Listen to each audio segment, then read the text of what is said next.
नमस्कार। बाखबर में आपका स्वागत है। मैं हूं राघवेंद्र सिंह। बाखबर में आज हम बात करने जा रहे हैं धरती के भगवान पर। दरअसल धरती के भगवान चिकित्सक माने जाते हैं, डॉक्टर, वैद्य। कहा जाता है कि अगर भगवान के बाद किसी का नंबर है तो वो वैद्य का होता है, हकीम का और डॉक्टरों का।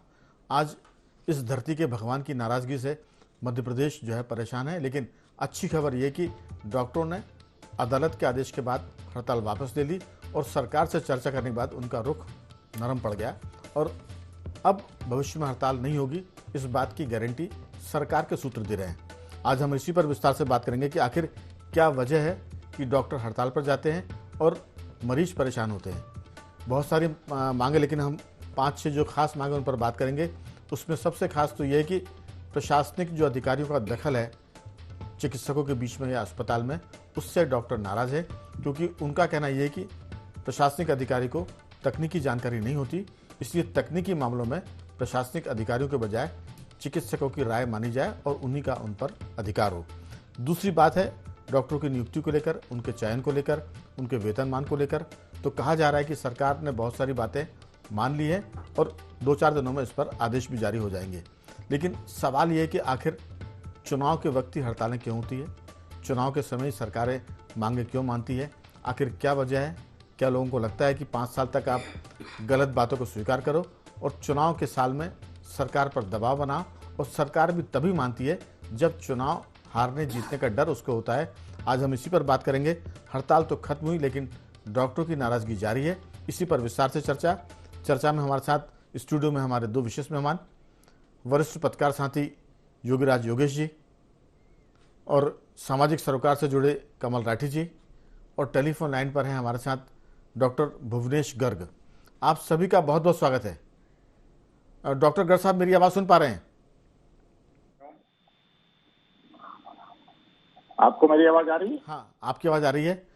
हमें पता है कि आप विदेश यात्रा से लौटे हैं अमेरिका से वापस, और आते से ही IND24 ने आपको चर्चा में जोड़ा। तो एक तो धन्यवाद कि आपने हमसे चर्चा करना स्वीकार किया। दूसरी बात कि मुद्दा ऐसा था कि आपका उसमें होना जरूरी है, या तो कोरोना काल हो या फिर चिकित्सक से जुड़ी खबरें, तो डॉक्टर भुवनेश गर्ग जरूरी हो जाते हैं। मैं आपसे चर्चा करूंगा, लेकिन उसके पहले शुरुआत करता हूं योगीराज योगेश पत्रकार से। योगीराज जी, ये जो हड़तालों का मामला है, आखिर क्या वजह है? जो मैंने इस पूरी चर्चा के आखिरी में कहा था कि चुनावी साल में लोग हड़ताल करते हैं, कई बार बहुत जायज़ मांग होती है जिसको स्वीकार नहीं किया जाता, और फिर परेशान लोग इंतज़ार करते हैं कि चुनाव आने दो, फिर सरकार को देखेंगे। और उसके चलते कई बार एक शब्द है कि सरकार उनके दबाव में आती है और कई बार गलत मांगों को मानती है, यानी उसके लिए वो दबाव में आने के साथ साथ ब्लैकमेल भी हो जाती है। तो आपकी राय कि न केवल डॉक्टर बल्कि चिकित्सा सेवा से जुड़े पैरामेडिकल फोर्स की हम बात करें, सर्विसेज की बात करें, वो भी इस हड़ताल में शामिल है, आपका क्या कहना है? देखिए राघवेंद्र जी, ये बायलैटरल इश्यूज है। आप देखो, कुछ गलतियाँ डॉक्टर्स की भी है और सरकार की तरफ से भी कुछ नेग्लिजेंसी बढ़ती जा रही है। अब आप बताइए कि ये कोई 1-2 साल का मसला नहीं है। पिछले 10 साल से आप एक इशू को नहीं सुलझा पा रही सरकार। हर 2-4 साल में हड़ताल पर चले जाते हैं डॉक्टर, और इन दोनों की टसल की सरकार भी इस समस्या का परमानेंट हल निकालने के बजाय कल पे टालने की नीति पर विश्वास करती है। नहीं, ये वैसे ही है योगीराज जी, जैसे डॉक्टर भी मरीज के मर्ज का परमानेंट हल नहीं करते। हाँ, सरदर्द होता तो वो सेडाउन दे के काम चला लेते हैं। तो वैसे ताकि आप आते रहिए और जाते रहिए, इलाज अगर मर्ज ठीक हो जाएगा तो फिर डॉक्टर के पास भीड़ कम हो जाएगी। और ये सारी बातें मैं थोड़ी सी इसमें 2-3 वाक्य और जोड़ूंगा। कोरोना काल के चलते लोगों को पता चला कि विटामिन डी और कैल्शियम कितना महत्वपूर्ण है, क्योंकि मर्ज की 50% समस्याएं लगभग विटामिन डी की कमी से और कैल्शियम की कमी से होती है। लेकिन बहुत कम डॉक्टर ऐसे होते हैं जो मरीज को विटामिन डी और कैल्शियम दे और साथ में दवाएं दे। तो जैसा चिकित्सक कर रहे हैं, हालांकि वो भी गलत है, और सरकार कर रही है वो भी गलत है जी। इसलिए मैंने पहले चर्चा की शुरू में मैंने कह दिया कि ये बायलैटरल मामला है, और दोनों बैठ के यदि बहुत जल्दी से इसका बहुत स्थायी समाधान निकाला जा सकता है। कई बार डॉक्टर अननेसेसरी लड़ जाते हैं और कई बार सरकार भी उनकी बातों को उतना तवज्जो नहीं देती। और सबसे महत्वपूर्ण बात है कि इन दोनों की टसल के चक्कर में जो तीसरा पक्ष जो है, जो उसका हक है, उसका हक बनता है, स्वास्थ्य का अधिकार बनता है, उसको इसका खामियाजा भुगतना पड़ता है। अभी ये जो हड़ताल हुई, ग्वालियर में पेशेंट की एक मौत हो गई सिर्फ इस वजह से कि डॉक्टर साहब ने देखा नहीं उसको, या डॉक्टर हड़ताल पे चले गए। ऐसे ग्वालियर नहीं, ऐसे मध्य प्रदेश के कई इलाकों से ऐसी खबरें हैं। किसी को समय पर इलाज नहीं मिल पाया, किसी की तबीयत और ज़्यादा बिगड़ गई। सवाल सिर्फ यही है कि इसमें मानवीय भावनाओं को दृष्टिगत रखते हुए निर्णय लेना चाहिए। और आखिर आप ये देखिए कि हाईकोर्ट ने बिल्कुल स्ट्रिक्टली कहा है कि नहीं, कोई हड़ताल वड़ताल नहीं, तो सीधे अब डॉक्टर साहब, सारे डॉक्टर जो है वो हड़ताल वापस ले लेगी। तो फर्स्ट पहला चरण यही होना चाहिए कि आप हड़ताल पर रहें, लेकिन इससे किसी की मौत ना हो। ये भी एक डॉक्टर की बहुत महत्वपूर्ण जिम्मेदारी बनती है कि अपने किसी भी कारण से किसी को नुकसान ना हो। और सरकार को भी, जब वो 5 बार ये चर्चा में आ गया कि सरकार इन चीज़ों को हल कर रही है, फिर वो हल क्यों नहीं कर पाती? क्यों चिकित्सा का बड़ा अफसर मेडिकल पेशे से होना ही चाहिए? क्यों आईएएस अफसर या आईपीएस अफसर वहाँ बैठाने पर सरकार आमद आए? तो ये कई सारी चीज़ें ऐसी हैं जिनको कि बैठ के हल करना चाहिए। और मेरा तो एक लेमैन की बात ही कहना यही है कि आप हल करो या ना करो, लेकिन जनता को परेशानी नहीं होना चाहिए। इसका संकल्प ही इन दोनों को लेना चाहिए। तो हल करो या ना करो, लेकिन जनता को परेशान ना करो, ये इसका मूल मैंने निकल कर आया मूल मंत्र। डॉक्टर गर्ग साहब, कई बार हमने इस पर चर्चा की, लेकिन इस बात पर सभी लोग एक मत हैं कि चिकित्सकीय पेशे में या अस्पतालों में प्रशासनिक अधिकारी का क्या काम। तो डॉक्टरों के अंग्रेज में प्रशासनिक अधिकारी का क्या काम? वो प्रशासनिक सेवा तो दे सकते हैं, लेकिन तकनीकी मुद्दों पर भी अगर प्रशासनिक अधिकारी से आप काम कराएंगे तो फिर वैसे ही है कि अनाड़ी का खेलना और खेल का सत्यानाश। आपकी राय? ये बात बहुत दिनों से चल रही है, बहुत सारी मांगे बड़ी वाजिब हैं, और कुछ मांगे ऐसी भी है जिसका मैं जिक्र करूंगा कि डॉक्टर कहते हैं कि जूनियर डॉक्टर की सीट लिविंग बॉन्ड को खत्म करना चाहिए, और अगर वो वैसा सीट छोड़ने की बात करते हैं तो 30 लाख का जुर्माना है। ये भी मेरे ख्याल से उनको ज़्यादा लगता है। तो सीट अगर आप बॉन्ड भरते हैं तो फिर उसका पालन होना चाहिए। तो कुछ बातें डॉक्टरों की सही है, कुछ बातें सरकार की सही है, लेकिन जो सबसे गलत है वो ये कि सरकार की लापरवाही के चलते डॉक्टर परेशान होते हैं और उन सब के चलते मरीज परेशान होते हैं। आपकी राय? राघवन जी, बहुत बड़ा विषय है। मैं बिंदुवार कोशिश करता हूँ आपके सब सवालों को जवाब देने की। जी। अगर हम कहें कि ऐसा क्यों हुआ, तो ये हमारे समाज के सभी वर्गों में जो बेतरतीब गिरावट आई है, भ्रष्टाचार की या पॉलिटिक्स की या एक तरह से छपास की, कि जिसमें बहुत जल्दी कुछ लोग नेता बनना चाहते हैं जी। तो ये बाकी जगहों पर अदालतों में, थाने में या जहाँ जहाँ बहुत ज्यादा विकट स्थितियां हैं वहां तो जाके ये अपना छपास नहीं दिखा पाते। लेकिन इनको अस्पताल और छोटी छोटी जगह जहां पर कि आज भी देश में दुनिया की सबसे सुविधाजनक चिकित्सा व्यवस्था है, सबसे आसान चिकित्सा व्यवस्था है, सबसे सस्ती चिकित्सा व्यवस्था है।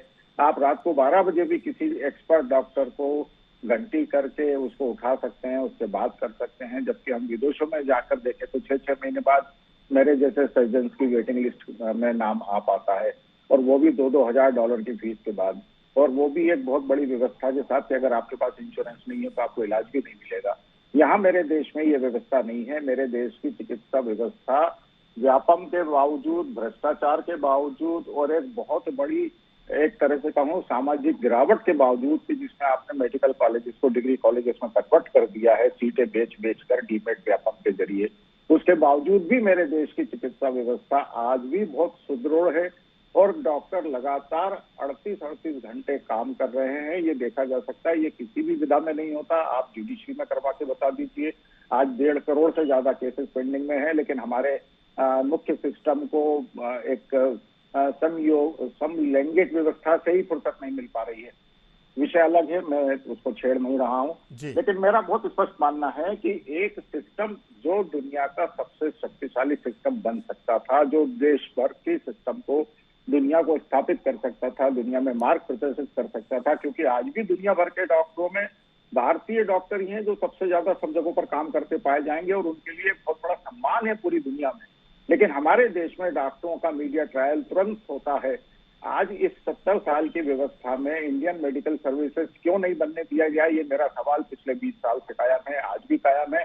उसके पीछे बहुत बड़ा सीधा सा रोल है हमारी व्यवस्था का, कि वो व्यवस्था सबसे संपन्न, जिसमें सबसे ज्यादा बजट है स्वास्थ्य के नाम पर, उसको खाने के लिए चौतरफा प्रयास करती है। उसके लिए सारे अधिकारी बाबू इकट्ठे हो जाते हैं, सारे मंत्री इकट्ठे हो जाते हैं, और जो काम करने वाला डॉक्टर है उससे कहा जाता है कि बस आप तो ऐसा कर दो, आप तो ऐसा कर दो। आप मुझे ये बताइए कि आज भी इतने सारे कैंप लगते हैं आंखों के अंदर निवारण से लेकर सब, और कितना इन्फेक्शन और कितने ज्यादा हम संकट देखते हैं, क्योंकि उनको किसी भी वैसी जगह में जहां पर ना प्रॉपर ऑपरेशन थिएटर है, ना व्यवस्था है, वहां पर भीड़ की संख्या में ढोरों की तरह उनको वहां पे भर दिया जाता है। नतीजा इन्फेक्शन होकर हम बहुत ज्यादा कॉम्प्लिकेशन देखते हैं, जबकि हम जगह जगह पर डिस्ट्रिक्ट हॉस्पिटल में बड़ी बड़ी व्यवस्थाएं देख रहे हैं। हम भोपाल में ही देखें तो काजू अस्पताल के 1250 हॉस्पिटल से लेकर सारे अस्पतालों में आज ट्रैफिक हवलदार सिस्टम के अलावा कोई तरीका नहीं बचा है। Nobody takes the responsibilities on their shoulder. सब एक एक जवाबदारियों को आगे बढ़ाने की उसमें है, क्योंकि सबको लगता है कि हम कुछ करेंगे तो हमारे ऊपर मीडिया ट्रायल हो जाएगी, हमारे ऊपर नेतागिरी हो जाएगी, हमारे ऊपर संकट हो जाएगा। हमारे नेताओं को, हमारे देश के कानून को, इन व्यवस्थाओं पर बहुत सक्षमता से काम करना चाहिए अगर इस सिस्टम को बरकरार रहने देना है। अदरवाइज नहीं तो क्या होगा कि लोग जिम्मेदारियां लेने से डरेंगे। इमरजेंसी गोल्डन आवर में जो उपचार मिलना चाहिए उस उपचार को मेरे जैसा डॉक्टर भी जो दिन रात एक करता था, उसके अस्पताल की घटना के बाद से उसने भी इमरजेंसी और इस तरह की रिस्पॉन्सिबिलिटी को करने से मना कर दी। ये अलग बात है कि मेरे इनोवेशन की वजह से मैं आज बहुत कुछ सेवा कर पा रहा हूँ, लेकिन एक व्यवस्था जो चौपट हुई उसके लिए हमारे देश के घटिया निर्लज्ज नेताओं का हाथ है, और उन पुलिस वालों का हाथ है जो उनके संगी बनकर अस्पताल में छपास के लिए खड़े हो जाते हैं। उन प्रेस वालों का काम है जो बिना सोचे समझे उल्टी सीधी खबरें छाप देते हैं कि डॉक्टर ने ऑक्सीजन नहीं निकाल दी। हमने देखा राजस्थान में एक लेडी डॉक्टर ने एक मरती हुई लड़की को प्रेगनेंसी में बताया, उसके खिलाफ पूरा सिस्टम खड़ा हुआ पैसे लेने के लिए। थानेदार ने 50 लाख रुपए मांगे। उस महिला ने, गायनेकोलॉजिस्ट ने, जो पूरे क्षेत्र में अकेली डॉक्टर थी, उसने सुसाइड कर लिया अगले दिन, क्योंकि उसको हथकड़ी पहना के ले घसीट के ले जाने की धमकी वो थानेदार दे रहा था।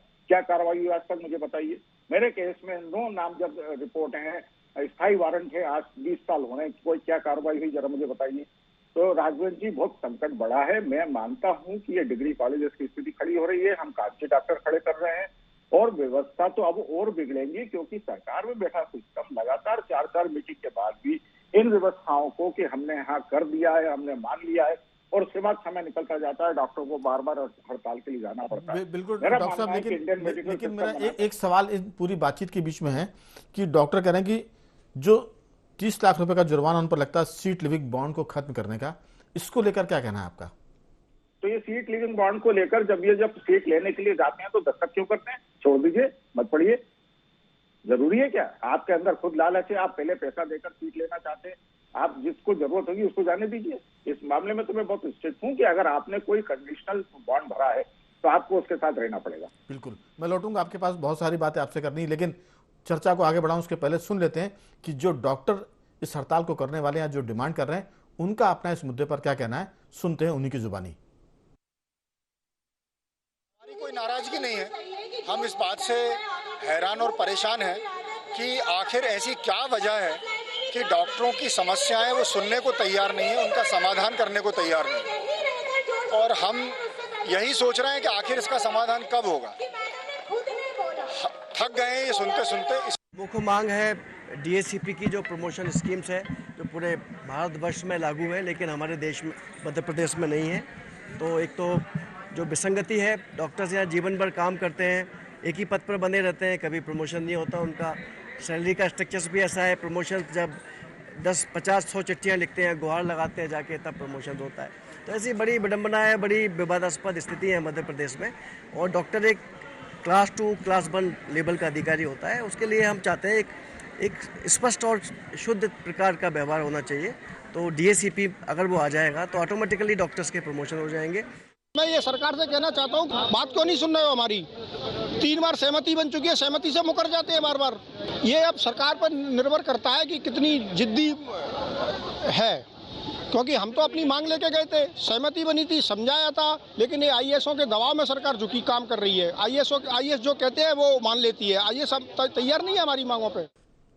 तो कमल राठी जी, दरअसल बहुत सारी बात तो अधिकारियों को लेकर है कि चिकित्सकों के सर पर आईएएस अफसर बैठाती जाते हैं और उस पर सरकार फैसले करती है जो अधिकारी उनको कहते हैं या सुझाव देते हैं, जबकि सुझाव चिकित्सकों के माने जाने चाहिए क्योंकि वो ग्राउंड जीरो पर काम करते हैं, उनको मालूम होता है कि कौन सी मशीन ठीक से है, कौन सी मशीन ठीक नहीं है।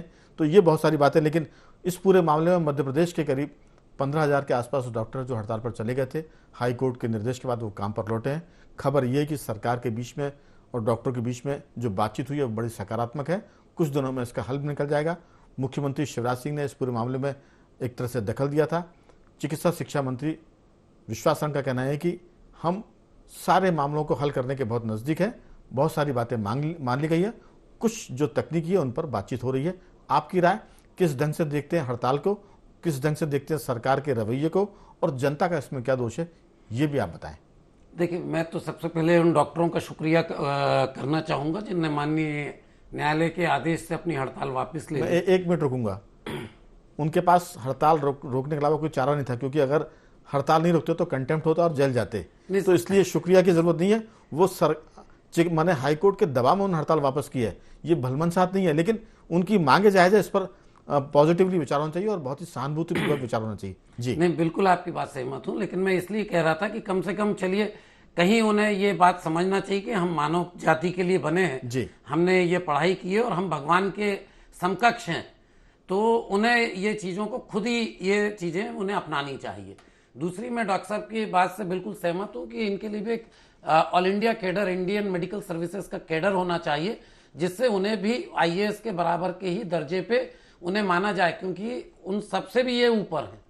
इसके अलावा मैं देखता हूँ कि मध्य प्रदेश में तो पिछले दो टेन्योर या 3 टेन्योर से मैं देखता हूँ कि जो शिक्षा मंत्री होता है वो खुद डॉक्टर है। मध्य प्रदेश में डॉक्टर गौरीशंकर शेजवार थे, अभी भी जो डॉक्टर है शिक्षा मंत्री वो भी डॉक्टर है, लेकिन वो खुद डॉक्टर होने के बाद अगर डॉक्टर की समस्या नहीं समझ पा रहे हैं तो ये बहुत ही मतलब प्रश्न चिन्ह है मेरे लिए। इसके अलावा मेरा एक सुझाव ये है कि इसमें एक आयोग बनना चाहिए जिसमें रिटायर्ड डॉक्टर्स का, जैसे पिछड़ा वर्ग आयोग है, ऐसे अन्य कई आयोग सरकार ने बनाए हैं, तो एक डॉक्टरों के लिए आयोग बनाना चाहिए और जो भी काम हो उस आयोग के माध्यम से होना चाहिए।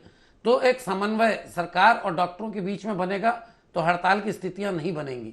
रही बात इक्विपमेंट्स खरीदी की, उसमें बिल्कुल प्रशासनिक दखल नहीं होना चाहिए, सीधे तौर पे नहीं होना चाहिए, इनडायरेक्ट तौर पे भी नहीं होना चाहिए, क्योंकि यही देखने में आ रहा है कि गांधी मेडिकल कॉलेज में आज तारीख तक कैंसर के इलाज के लिए मशीनें उपलब्ध नहीं है, तो क्या 2, 5, 10 करोड़ की मशीन सरकार नहीं खरीद सकती है? इतने जगह चौराहे बना देती है, मूर्तियां हटा के लग जाती हैं, एक ही जगह एक ही काम को 4 बार अलग अलग ढंग से कर लिया जाता है, तो क्या 5-10 करोड़ की मशीन नहीं खरीदी जा सकती? तो ऐसी कई विसंगतियां हम देखेंगे। तो मुझे ये लगता है कि सरकार इसमें कितनी भी सही हो, लेकिन मेरी नज़र में व्यक्तिगत रूप से, जो कि सामाजिक रूप से मैं काम करता हूं, मैं लोगों के बीच देखता हूं, मैं कई डॉक्टर्स से मिलता हूं, पेशेंट्स को लेके कई बार मेरे परिवार के मित्रों के मैं डॉक्टर्स के पास जाता हूं, तो मेरे तो बिल्कुल क्लियर कट देखने में आता है कि सरकार की ही मुझे गलती दिखती है। सरकार की गलती के अलावा कभी कोई अपनी गलती नहीं दिखती। मांगे जायज़ नाजायज़ पे मैं नहीं जा रहा हूं, लेकिन जो सुविधाएं आम आदमी को मिलना चाहिए वो सरकार, क्यों निजी मेडिकल कॉलेज में हड़ताल नहीं होती? भाई क्या ऐसी वो सुविधा दे रहे हैं कि निजी मेडिकल कॉलेज में हड़ताल नहीं हो रही? तो सरकारी मेडिकल कॉलेज में हड़ताल क्यों, सरकारी डॉक्टरों में हड़ताल क्यों? तो ये सरकार की अपनी कमियां हैं। बिल्कुल। तो कह सकते हैं कि अगर निजी मेडिकल कॉलेज के पास धन साधन हैं तो सरकार क्या उनसे कम है? नहीं सर, सरकार के पास तो ज्यादा सरकारी डॉक्टर को भी अगर आपको लगता हो, सब डॉक्टर सहमत हो, तो इतनी बड़ी बड़ी आपने बिल्डिंग बना दी, खाली पड़ी है, तो उन्हें वहीं पर प्राइवेट प्रैक्टिस भी अलाउ करो आप। जो आदमी फीस देके दिखाना चाहे उसे वहीं दिखाने दो आप। ये भोपाल मेमोरियल हॉस्पिटल में सुविधा थी, ऑपरेशन आप वहीं करा लो। प्राइवेट हॉस्पिटल में आदमी नहीं जाता था, भोपाल मेमोरियल में पेट के लिए और कई अन्य बीमारियों के लिए लोग वहीं जाते थे ऑपरेशन कराने। तो ऐसा कुछ नहीं है, उनको वहीं आप वो सुविधा क्यों नहीं दे रहे हो? उस पर इंटेंसिव दे दो आप। जो भी उनकी मांगे हो जायज, जो सरकार को लगता है मिल बैठ के, इसलिए मैंने कहा बीच में सरकार के और डॉक्टर्स के बीच में डॉक्टर्स की कमेटी होना चाहिए और रिटायर्ड डॉक्टर्स को रखो आप। हर चीज का तो आयोग बनाते हो आप, एक आयोग इसके लिए भी बना दो। चलिए ठीक है। जो उनने तनख्वाहों की बात की, जब भारत सरकार ने लागू कर दिया, अन्य कई भारत सरकार के विभागों ने लागू कर दिया, तो यहाँ लागू करने में क्या तकलीफ है सरकार को? बिल्कुल कह सकते हैं कि जो DACP की बात कर रहा है वो देश के कई राज्यों में लागू की जा चुकी है। डबल इंजन की सरकार कहते हैं तो उसको लागू कर ही देना चाहिए। 2008 में ये कई राज्यों में लागू हो चुकी है पॉलिसी, लेकिन मध्य प्रदेश की जहाँ तक बात है तो 13 सरकारी मेडिकल कॉलेज हैं, लगभग 15,000 के आसपास डॉक्टर हैं, और इसमें पहली बार ऐसा हुआ कि इस हड़ताल में डॉक्टरों के साथ जूनियर डॉक्टर भी शामिल हुए और कई बार तो पैरामेडिकल स्टाफ की भी उनको इसमें मदद या समर्थन मिला। तो योगी राज जी, दरअसल सारा मामला इस बात पर टिका हुआ है कि सरकार गलत फैसलों को, गलत निर्णय को, गलत पॉलिसी को सुधारने पर जल्दी से काम क्यों नहीं करती? शीघ्रतापूर्वक अगर वो काम करें तो हड़ताल की नौबत भी नहीं आएगी और सब लोग चुनावी साल का इंतजार भी नहीं करेंगे कि चुनाव जब आएगा तब हड़ताल करेंगे और फिर हम सरकार को दबाव देकर या ब्लैकमेल करके उसको मनवा लेंगे। ये बात मेरे ख्याल से थोड़ी सी सरकार को भी सोचना चाहिए और जो डॉक्टर हैं उनको भी अपनी सेवा को और बेहतर करने की जरूरत है। हालांकि डॉक्टर गर्ग ने भी कहा और हम भी इस बात को मानते हैं कि कई बार डॉक्टर 24-24 घंटे, 30-30 घंटे, 38-38 घंटे काम करते हैं और 1-2 घटनाएं तो ऐसी भी हुई कि डॉक्टर काम करते करते गिर पड़ते हैं। तो ये उन पर काम का बोझ ज़्यादा है, इसमें कोई शक नहीं, लेकिन इस सब के बीच ही तो रास्ता निकालना है। आपको काम के बोझ के बीच में रास्ता निकालना है ताकि मरीज पहले बचे, क्योंकि आप पढ़ इसलिए रहे हैं कि हम जो पीड़ित मानवता है, बीमार है, उसको बचा सके। हड़ताल तो आप कर रहे हैं, आगे भी करते रहेंगे, लेकिन हाईकोर्ट का डंडा चले उससे बेहतर है कि आप अपने आप को सुधार लें और सरकार से बातें मनवा लें। आपकी राय? देखिए राघवन जी, इसलिए डॉक्टर का पेशा अन्य पेशों से अलग है और एक नोबल प्रोफेशन है। और आप ये देखोगे इस धरती पर यदि किसी को भगवान के बाद यदि किसी को दूसरा दर्जा किसी को मिलता है तो डॉक्टर को मिलता है। तो जब आपका दर्जा ऐसा है तो आपको भी ये सोचना पड़ेगा, आपको भी ऐसे उदाहरण पेश करने पड़ेंगे कि आपका भगवान का दर्जा बरकरार रहे। लोगों को मानना पड़ेगा नहीं साहब, डॉक्टर के बिना दुनिया नहीं चलेगी। मैंने ऐसी स्थिति बन जाए कि डॉक्टर के समर्थन में जनता हड़ताल पर आ जाए। वही आपकी वो क्या बोलते हैं, विश्वसनीयता की गारंटी है कि वास्तव में यदि आपके साथ अन्याय हो तो जनता आपके साथ खड़ी दिखाई दे। मैंने मध्य प्रदेश में ये भी देखा है, जब एम्स यहाँ पे एस्टेब्लिश हुआ तो एक पूरी की पूरी लॉबी इस बात में लग गई कि यार ये एम्स जो है सफल नहीं होना चाहिए, और इस लॉबी में डॉक्टर भी शामिल थे। बीएमएच, ये जो जिसका जिक्र भी कमल राठी जी कह रहे थे, गैस रात का जो इतनी बड़ी बिल्डिंग, इतने बड़े इक्विपमेंट्स वाली बिल्डिंग बीएमएचआरसी, वो इसलिए निपटा दी गई कि वहाँ के डॉक्टर दूसरी जगह सेवाएं देने के लिए तैयार हो गए चंद पैसों के लालच में। सवाल सिर्फ इतना सा भी है कि ये बात सही है कि सरकार को वेतन, प्रमोशंस और जो तमाम जो इश्यूज है उसको सरकार को एक बार में हल करके निपटा देना चाहिए, और ये कहना चाहिए कि साहब अब दूसरी बार ये सवाल नहीं आना चाहिए। ये सरकार के पॉइंट ऑफ व्यू से होना चाहिए। लेकिन डॉक्टरों को भी ये सोचना चाहिए कि छोटे छोटे प्रलोभन के चक्कर में वो जो एक उनको जो मानवता की सेवा का जो एक अवसर मिला है उस अवसर को हाथ से ना जाने दें। ऐसा तो कितना कमाएंगे आप, और पैसे की कोई कमी भी नहीं है, लेकिन आप जो, मैंने कई डॉक्टर ऐसे देखे जिनके लिए जनता आज भी घंटों इंतजार करती है। डॉक्टर साहब तो 2 साल का इंतजार कर रहे हैं, लोग 3-3, 4-4, 5-5 साल इंतजार करते हैं बंबई के डॉक्टरों का कि ठीक है 5 साल बाद नंबर आएगा लेकिन हम दिखाएंगे उन्हीं को। तो ये इमेज भी क्रिएट करनी पड़ेगी, और सरकार को स्ट्रिक्टली, मैंने बार बार कहा है कि यदि 5 मांगे हैं डॉक्टरों की, 5 के 5 तुरंत माननी चाहिए, और उनको ये आश्वासन करना चाहिए कि सर अब आपकी बात से आपके पास ये डिमांड कम से कम नहीं आनी सकता है, आगे कोई डिमांड आ जाए लेकिन कम से कम इनसे तो निजात मिलना चाहिए। बिल्कुल डॉक्टर गर्ग, सब लोग इस बात पर तो सहमत है कि डॉक्टर्स की सारी जो मांगे हैं, जेन्युइन मांगे, वो पूरी होनी चाहिए और बार बार उनको हड़ताल के लिए नहीं जाना चाहिए। ये नौबत ना आए कि वो बार बार हड़ताल करें, और डॉक्टर के सम्मान की भी चिंता होनी चाहिए, क्योंकि डॉक्टर जैसा कहते हैं कि बहुत नोबल कॉज है, ईश्वर के बाद दूसरा मामला है। आपकी राय, क्या होना चाहिए और चिकित्सा के जो पेशा है उसको कैसे पहले से बेहतर बनाए या पवित्र बनाए? बहुत सीधी सी बात है। मैं फिर इस मुद्दे पे वापस आता हूं कि हमारे देश के चिकित्सा स्वास्थ्य तंत्र को बिल्कुल अछूता छोड़ा जाना चाहिए। नेताओं और पॉलिटिक्स से उसको बिल्कुल अलग किया जाना चाहिए, और उन्हीं की संबंधित संस्था को इतना प्रगाढ़ किया जाना चाहिए कि IAS IPS लॉबी या नेतागिरी उसके ऊपर हावी ना हो पाए। बिल्कुल, अगर ऐसा होगा तो मैं समझता हूं कि एक केडर बेस्ड बहुत बढ़िया सिस्टम खड़ा हो सकेगा, जो जवाबदेह होगा सिस्टम के लिए, जो जवाबदेह होगा डॉक्टरों की ड्यूटी के लिए, उनके सम्मान के लिए, उनकी पद प्रतिष्ठा के लिए, उनके टाइम बाउंड प्रमोशंस के लिए, उनका आत्मसम्मान बचाए रखने के लिए। और अगर ऐसा होगा तो मैं समझता हूं कि बहुत ज्यादा इंफ्रास्ट्रक्चर का उपयोग हमारे देश का सिस्टम कर पाएगा। जैसे हम एक व्यवस्था के लिए बहुत समय से लगातार प्रयासरत हैं कि अगर मेरे पास गरीब मरीज आते हैं तो सरकारी अस्पतालों की इतनी बड़ी बड़ी बिल्डिंग, इतने बड़े बड़े अस्पताल, बेड, ऑपरेशन थिएटर खाली पड़े हैं, क्या मुझे वहां जाकर ऑपरेशन करने या मरीजों का इलाज करने की सुविधा नहीं दी जा सकती? बिल्कुल, इसमें सरकार की क्या लागत जाएगी? कोई लागत नहीं। और आप डिमांड करेंगे तो ऐसे हजारों डॉक्टर खड़े हो जाएंगे जो आपकी व्यवस्था को करने के लिए कारगर होंगे। आज इस व्यवस्था को आपने नेस्तनाबूद करके रखा हुआ है। वही एक प्राइवेट अस्पताल में एक अकेला डॉक्टर 200 बिस्तर चला ले जाता है, और बाकायदा उसने सब व्यवस्थाओं के लिए लोग रख रखे हैं, लेकिन वहीं एक व्यवस्था में सिर्फ 40 बिस्तर के सरकारी अस्पताल के लिए 250 डॉक्टरों का कुनबा है जो कहीं भी ड्यूटी पर नहीं दिखता है, जो व्यवस्था को पूरा चौपट करता है। तो दो तरफा चीजों की व्यवस्था में मेरा मानना है कि सामाजिक सरोकार सत्ता जोड़ते हुए इंडियन मेडिकल सर्विसेज और एक मेडिकल सर्विसेज की ऐसी बॉडी तुरंत प्रभाव से बनाई जाना चाहिए। भले ही आज हम ये कहें कि स्वास्थ्य मंत्री हमारे डॉक्टर हैं, लेकिन ये सब नेतागिरी वाले लोग बिल्कुल डॉक्टर हैं। इनको स्वास्थ्य से कोई लेना देना नहीं है। बिल्कुल डॉक्टर गर्ग, आगे आना होगा।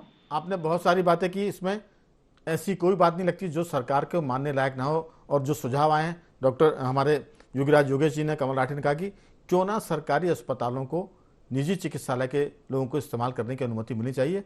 अगर ऐसा करेंगे तो सुविधा बढ़ेगी, सेवा का अवसर ज़्यादा मिलेगा और मरीजों को लाभ होगा। लेकिन जो आपने कहा कि इंडियन मेडिकल सर्विस ये बिल्कुल बननी चाहिए। दूसरा ये कि एक आयोग बने ताकि डॉक्टरों की मुश्किलों को डॉक्टर ही हल करें। और दूसरा ये कि ये सब जब हो जाएगा तो 13 मेडिकल कॉलेज के डॉक्टरों को हड़ताल करने की नौबत नहीं आएगी। 350 सामुदायिक केंद्र भी हड़ताल से अप्रभावित रहेंगे और मध्य प्रदेश के 52 जिले जो हैं वो भी इससे बचे रहेंगे और लोगों को बेहतर सुविधा मिलेगी। तो मैं तीनों मेहमानों का धन्यवाद करूंगा। डॉक्टर गर्ग आपका भी, योगीराज जी आपका भी और कमल राठी जी आपका बहुत बहुत साधुवाद कि आपने चर्चा में हिस्सा लिया। कुल मिलाकर भगवान के बाद जो दूसरा आदमी वो हड़ताल पर था। उम्मीद करते हैं कि सरकार और डॉक्टर के बीच ऐसी व्यवस्था बने कि ताकि दोबारा हड़ताल की नौबत ना आए और मरीज परेशान ना हो। बखबर में सिर्फ इतना ही। कल किसी और मुद्दे पर बात करेंगे, तब तक बने रहिए हमारे साथ और देखते रहिए IND24।